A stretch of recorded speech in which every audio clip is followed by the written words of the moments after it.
Então, a 16ª questão, nós vimos lá, né, na penúltima no penúltimo e no último parágrafos, nós vimos que a união da gotinha principal com as demais gotinhas fez com que todas elas demonstrassem sua importância na vida das pessoas. Essa questão está certa, porque juntou e fez a chuva. Quando fez a chuva, ela ajudou ela e as outras ajudaram a vida das pessoas. Vamos ver as demais coisas. O convívio entre as gotinhas demonstrou a falta de persistência delas para lidar com problemas de seu ciclo.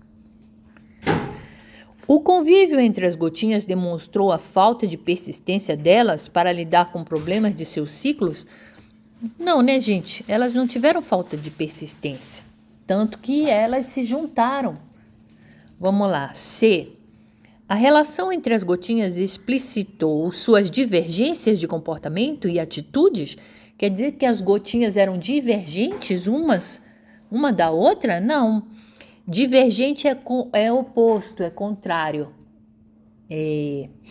Pelo contrário, né, gente? As gotinhas, elas foram convergentes, elas se juntaram, elas se uniram. Então, a letra C não é. O modo de vida entre as gotinhas passou por diversas adequações que causaram instabilidade no relacionamento das personagens. Instabilidade não, né, gente? Causaram união no relacionamento delas. E a vida em comunidade gerou alguns desafios à personagem principal, que precisou vencê-los, impondo força perante as demais gotinhas. Quer dizer que a nossa gotinha principal, ela impôs a sua força perante as demais? Não, né, gente? Então, 16ª questão, letra A, alternativa correta. Texto 2. O que é? 11 de maio de 2008. Aqui a gente tem uma tirinha, né? A linguagem escrita, que é a linguagem verbal, e a linguagem de desenho, que é a linguagem não verbal. Caramelo, o que é mágoa? É tipo uma nuvem densa e sombria. E raiva? É um estrondo de trovões ameaçadores. E a angústia, o que é? Uma chuvinha constante, fria e desoladora. E o amor? O amor sai toda manhã com um suéter e um guarda-chuva. Beleza, gente, vamos responder as questões agora. Questão 17. A partir da análise da tirinha, seu sentido figurado mostra que sentido figurado é um sentido coloquial, né? Quer dizer, é o sentido conotativo. Ou seja, ele está o caramelo aqui, que é esse personagem aqui igual um caracol, ele está usando sentido conotativo, sentido figurado. O que é isso? Ele está dando por exemplo, ele está dando para a palavra mágoa, para a palavra raiva, para a palavra angústia e amor, ele está usando. Então, como eu estava falando, este sentido é o conotativo. Então, gente, o sentido conotativo é esse. Ele está usando aqui, ó, nuvem densa, sombria, estrondo, trovões, chuvinha. O amor sai toda manhã. O amor é manhã. Então, ele está assim, usando esse sentido aqui.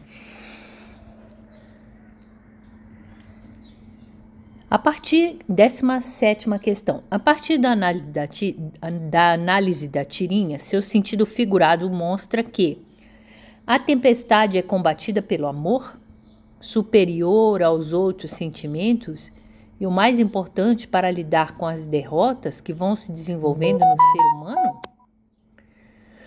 Um fio de esperança a toda uma vida de desilusões é apresentado com a chegada do amor, que muda o tempo de quem carrega sentimentos tristes e insatisfação. Olha, na verdade, a vida dessa minhoquinha aqui, ó, ela não tá triste. Não é uma vida cheia de insatisfações, de desilusões, não é.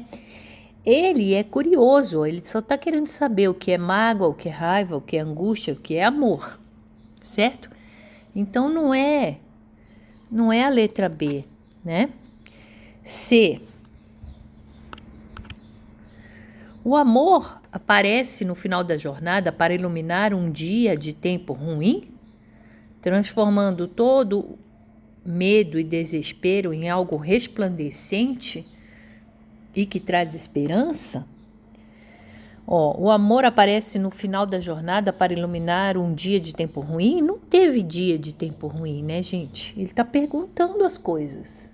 Não é um dia que está chovendo nem nada, ó. Tá vendo? É um dia bom. Vamos lá. Cadê?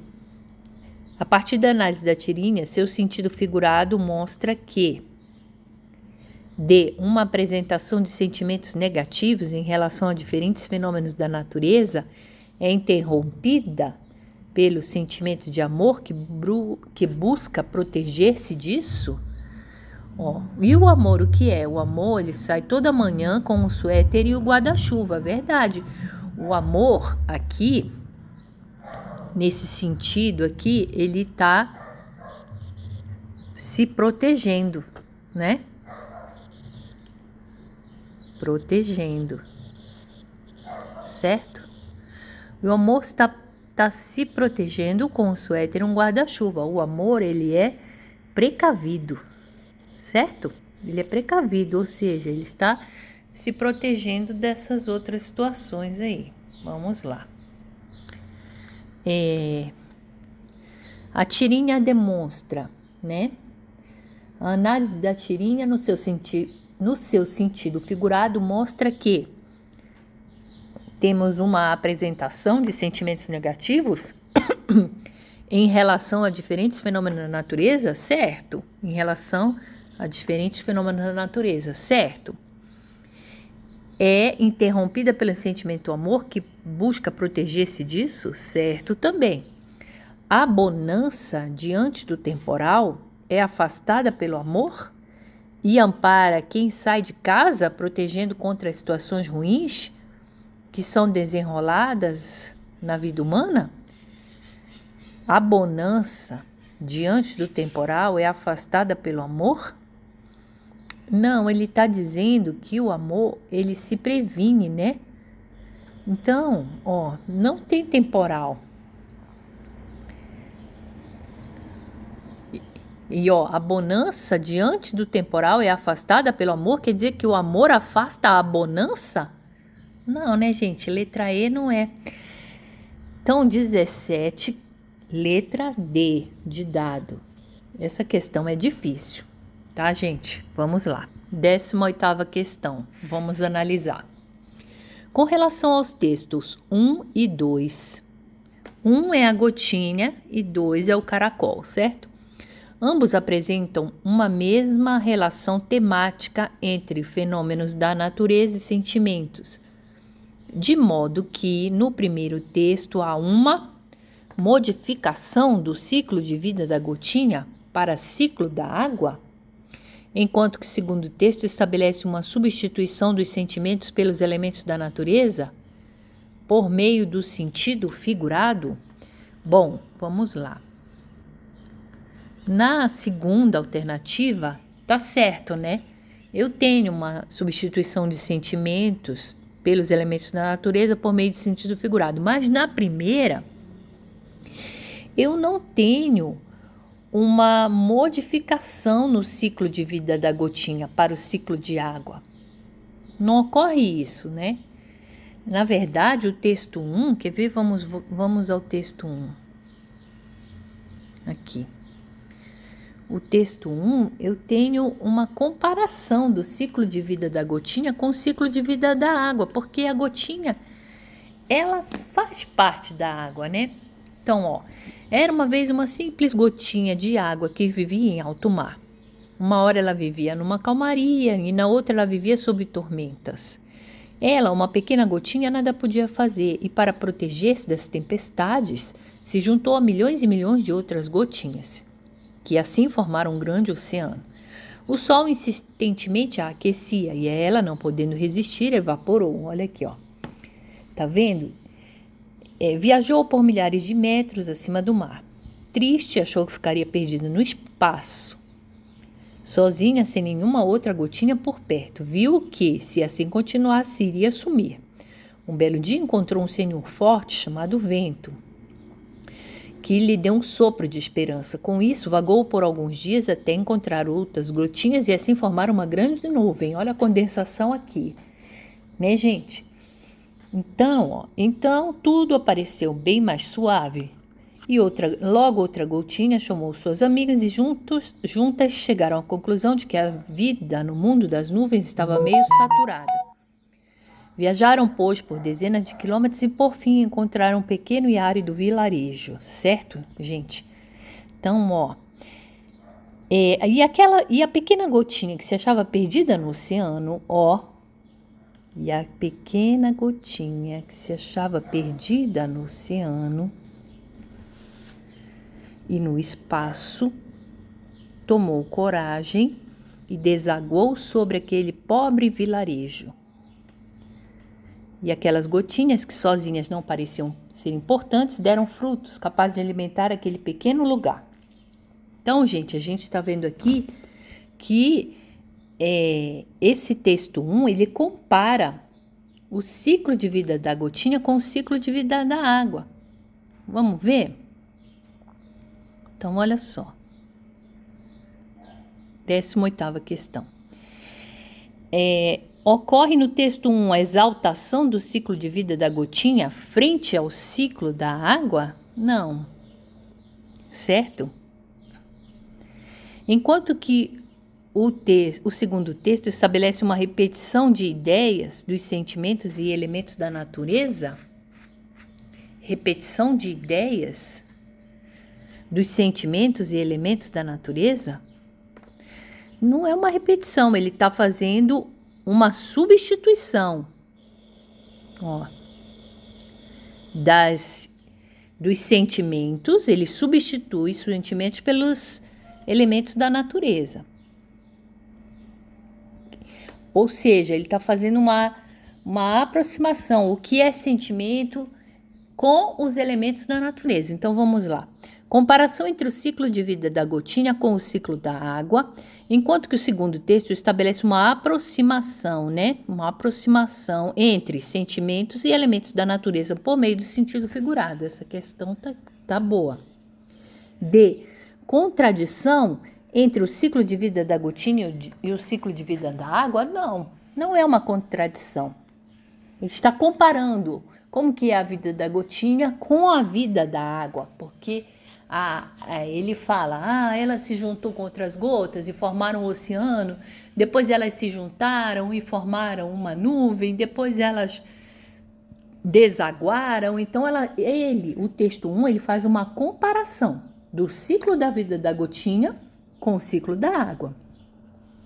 Não é uma contradição, então a letra D não é. Letra E, desdobramento do ciclo de vida da gotinha para o ciclo da água, enquanto que o segundo texto estabelece uma ironia na relação entre sentimentos e elementos da natureza. Não é uma ironia. Ele está substituindo as palavras, né? Ele está fazendo uma aproximação entre as palavras e com os elementos da natureza. Então, a 18ª questão, a 18ª, desculpa, 18ª questão, letra C. Questão difícil também essa 18ª, tá? Vamos lá. Texto 3. Vamos lá, ó. O texto 3, é uma linguagem aqui não verbal, certo? Junto com a verbal. Então, eu tenho o quê? Um menino que está comendo alguma coisa aqui. E aí ele diz, ser feliz é comer legumes orgânicos, como quem come brigadeiro, pão de açúcar. O que você faz para ser feliz? Então, ó, ele está dizendo, ser feliz é comer legumes orgânicos, como quem come brigadeiro. Está fazendo uma afirmativa, né? Vamos lá. 19ª questão. A partir da análise da linguagem mista. Por que ele diz que é linguagem mista? Porque eu tenho a linguagem verbal, que é a escrita, e junto com a fotografia, né? Os desenhos, que é a linguagem não verbal. Então, a partir da análise da linguagem mista presente na propaganda, nota-se que a relação de sentido criada entre as expressões legumes orgânicos e brigadeiro demonstra que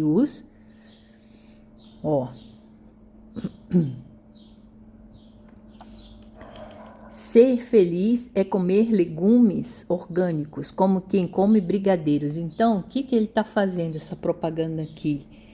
Ela está comparando os legumes orgânicos com o quê? Com brigadeiro. O que ela está dizendo? Aqui a propaganda do Pão de Açúcar. Ele está dizendo para a gente o seguinte, ó, os legumes orgânicos são tão gostosos quanto os brigadeiros. Vamos ver? 19.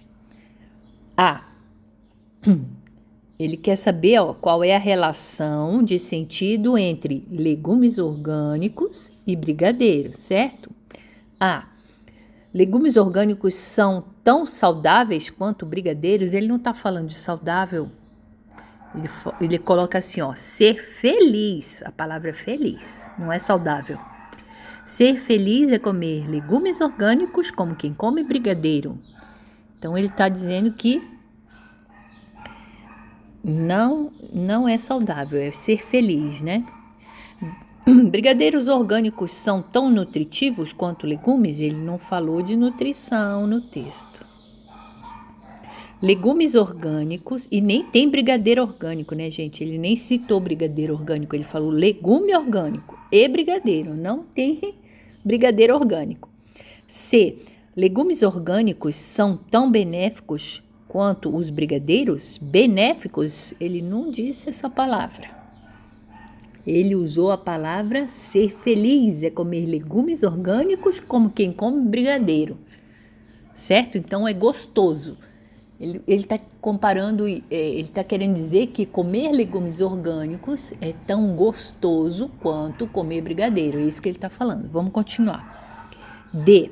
Brigadeiros orgânicos são tão saborosos quanto legumes? Ele não falou em brigadeiros orgânicos, né? Ele falou em legumes orgânicos. E legumes orgânicos são tão prazerosos, né? Quer dizer, gostosos, deliciosos, quanto os brigadeiros. Então, é essa mesmo. 19, letra E. 20ª questão. Após a leitura e análise do texto 3, verifica-se que a sua finalidade é qual é o objetivo, certo? Qual é o objetivo do texto 3? Vamos voltar lá? Ó. Um menino feliz, ó, comendo legumes orgânicos. Então, ó, ser feliz é comer legumes orgânicos, como quem come brigadeiro, pão de açúcar. O que você faz para ser feliz? Então, aqui é uma propaganda. E vamos ver. Qual é a finalidade? Qual é o objetivo desta propaganda? Promover a venda de legumes orgânicos? Beleza. E persuadir, quer dizer, incentivar, mostrar para o leitor a satisfazer-se com o consumo desses produtos? Opa, essa questão está certa, né? Ele quer vender legumes. Ele está falando aqui, né? Ser feliz é comer legumes orgânicos. Então, ele quer vender legume. Vamos ver o resto para a gente ter certeza? B. Fazer uma propaganda que contraponha saúde e felicidade das crianças diante do consumo de legumes orgânicos? Ele não está contrapondo aqui saúde e felicidade na propaganda. Ele não falou de saúde, ele só está falando que ser feliz é comer legumes orgânicos. Então, a finalidade do texto, ele quer vender, né, gente? Ele quer vender, esse é o objetivo dele. Divulgar marcas de legumes orgânicos, ele nem está falando de marcas. Ele quer incentivar o aumento do consumo de legumes orgânicos, contrastando-se ao gosto por doces. Ele não está contrastando, ele está querendo fazer com que a ideia de um legume orgânico tenha um gosto assemelhado com o do brigadeiro. Ele não é contraste, ele está comparando. E mostrar que crianças consumidoras de legumes orgânicos são mais felizes que aquelas que comem brigadeiro, também não está dizendo isso, né, gente? Ele não está dizendo que as crianças... Ele não botou duas crianças aqui para dizer que uma está mais feliz que a outra. Então, aí também são mais felizes? Não. Então, a 20ª questão, letra A. Ok? Vamos lá. Texto 4. Bruxas não existem. De Moacir Cicliar. Vamos lá, ó. Tem o desenho aqui, né? Quando eu era garoto, acreditava em bruxas, mulheres malvadas que passavam o tempo todo maquinando coisas perversas. Os meus amigos também acreditavam nisso. A prova para nós era uma mulher muito velha, uma solteirona, que morava numa casinha caindo aos pedaços no fim de nossa rua. Seu nome era Ana Custódio, mas nós só a chamávamos de bruxa. Era muito feia ela, gorda, enorme, os cabelos pareciam palha, o nariz era comprido, ela tinha uma enorme verruga no queixo.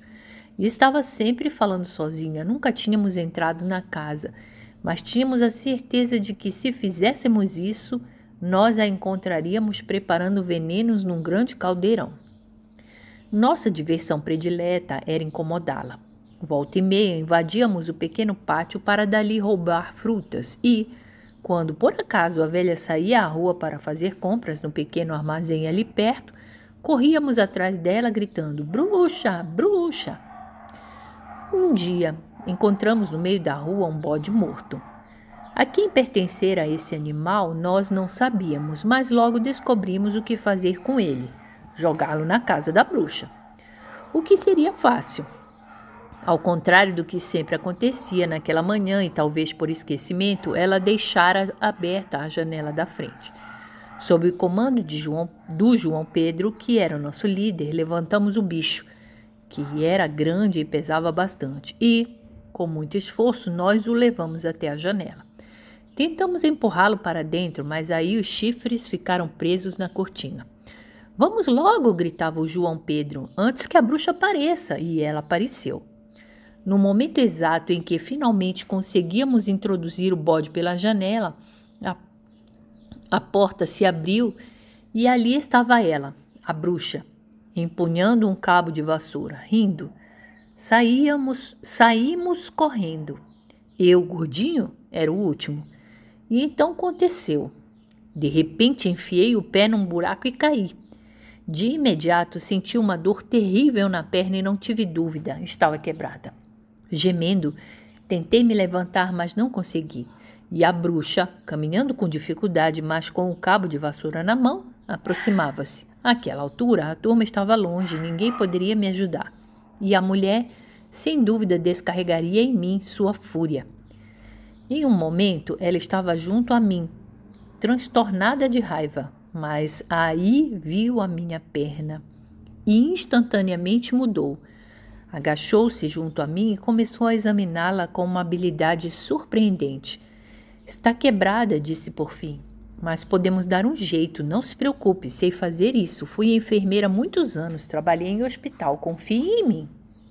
Dividiu o cabo da vassoura em 3 pedaços e com o seu cinto de pano, improvisou uma tela, imobilizando minha perna. A dor diminuiu muito e, amparado nela, fui até minha casa. Chame uma ambulância, disse a mulher à minha mãe. Sorriu. Tudo ficou bem. Levaram-me para o hospital. O médico engessou minha perna e em poucas semanas eu estava recuperado. Desde então, deixei de acreditar em bruxas e tornei-me grande amigo de uma senhora que morava em minha rua, uma senhora muito boa que se chamava Ana Custódio. Questão 21ª. As palavras bruxa ao final do primeiro parágrafo e bruxa, bruxa ao final do terceiro parágrafo são marcadas pelo uso de aspas. Então, eu tenho bruxa no primeiro parágrafo e eu tenho bruxa, bruxa no terceiro. Todas duas são marcadas pelas aspas. Nesses contextos, esses sinais de pontuação indicam respectivamente, vamos lá? Bruxa no primeiro parágrafo. Quando eu era garoto, acreditava em bruxas, mulheres malvadas que passavam o tempo todo maquinando coisas perversas. Os meus amigos também acreditavam. A prova para nós era uma mulher muito velha, solteirona, que morava na casinha caindo aos pedaços no fim da rua. Seu nome era Ana Custódio, mas nós a chamávamos de bruxa. Então aqui, esse primeiro bruxa é a forma como eles veem a Ana Custódio, certo? Vamos ao terceiro parágrafo. Primeiro, segundo aqui, o terceiro. Nossa diversão predileta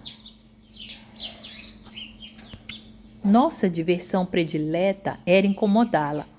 Volta e meia, invadíamos o pequeno pátio para dali roubar frutas. E quando, por acaso, a velha saía à rua para fazer compras no pequeno armazém ali perto, corríamos atrás dela gritando, bruxa, bruxa. Aqui, eles não estão só vendo a Ana Custódio como uma bruxa, eles estão falando aqui, eles estão gritando, né?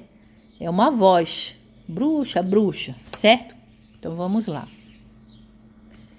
Então, no primeiro parágrafo, eles estão falando, respectivamente, né? O uso do humor para caracterizar alguém, eles estão com humor? Não. Eles estão, no primeiro parágrafo, eles acreditam mesmo que ela é uma bruxa. Então, não é um humor, certo? Não é o uso do humor para caracterizar alguém. C. A forma como é vista a senhora Ana Custódio, certo, no primeiro parágrafo eles a veem como bruxa.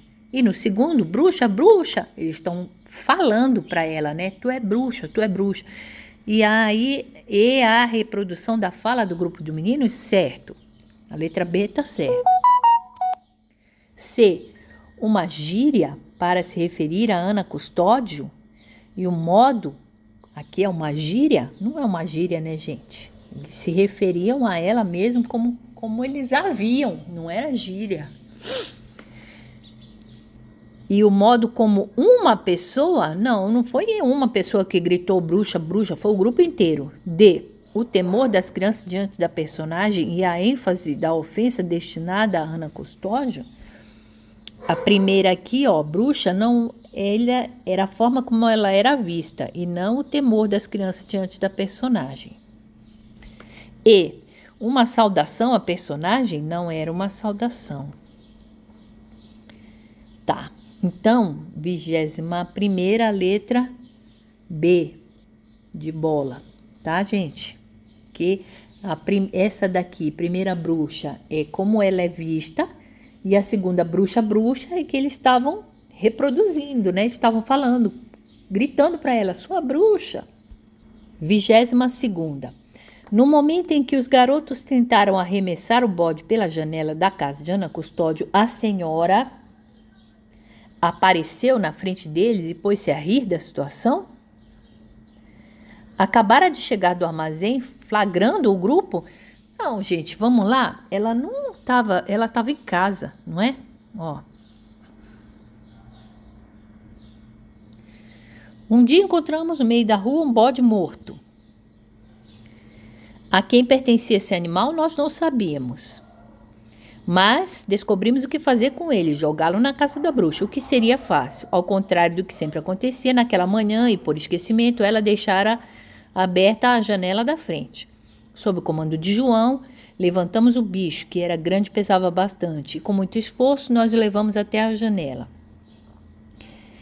Vamos logo, gritava João, antes que a bruxa apareça. E ela apareceu, no momento exato em que finalmente conseguimos introduzir o bode pela janela. A porta se abriu e ali estava ela, a bruxa, empunhando um cabo de vassoura. Então, gente, ó, ela estava em casa. Ela estava em casa. Quando ela percebeu o barulho na janela, ela foi e abriu a porta. Então, rimos. Quem riu não foi ela, né? Rimos da situação. Quem estava rindo era um grupo de garotos. Por que eles estavam rindo? Porque eles jogaram bode dentro da casa dela. Ela acabara de chegar do armazém? Não, ela estava em casa. Ela abriu a porta de dentro para fora. C, ela estava na sua casa e causou surpresa a todos eles. Essa está certa. Ela foi acordada pelo ruído feito na cortina da janela? Não falou que ela foi acordada, né, gente? Se escondeu atrás da porta e pegou uma vassoura? Não, também. Então, 22ª letra C de casa, tá? 23ª. De repente, enfiei o pé num buraco e caí, em negrito, no 6º parágrafo. O uso da vírgula reforça, vamos lá, no 6º parágrafo. Cadê? Aqui. Então aconteceu, de repente,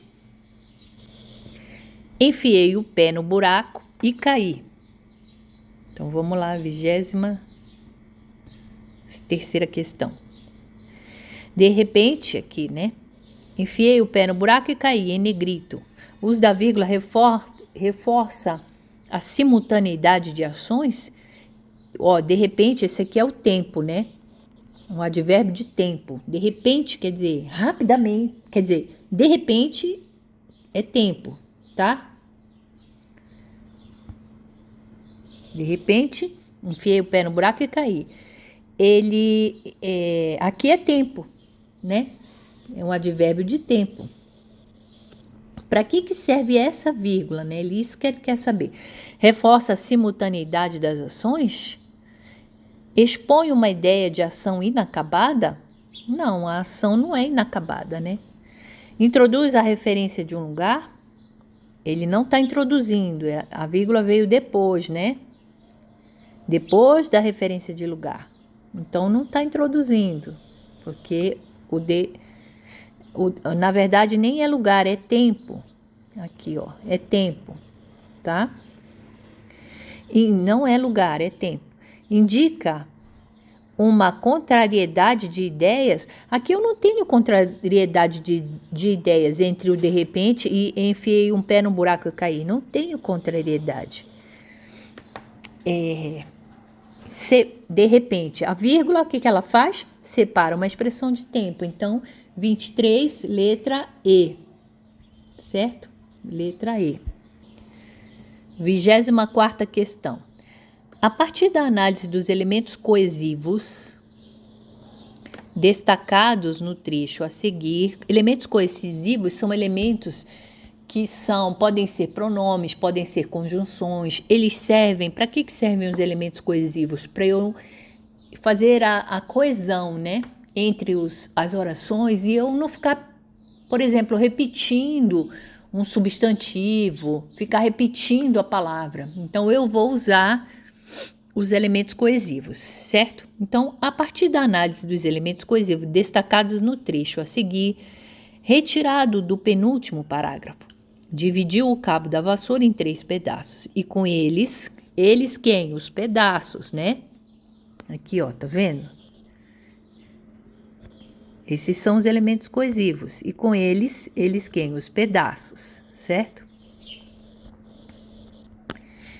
E com seu cinto de pano, esse seu é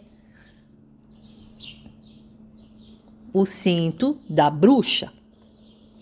Da bruxa. O seu pertence a ela, certo? Vamos lá. Cinto de pano improvisou uma tala imobilizando-me a perna, certo? Imobilizando-me a perna. A perna de quem? Do menino. O menino era quem? Ele era o narrador da história, né?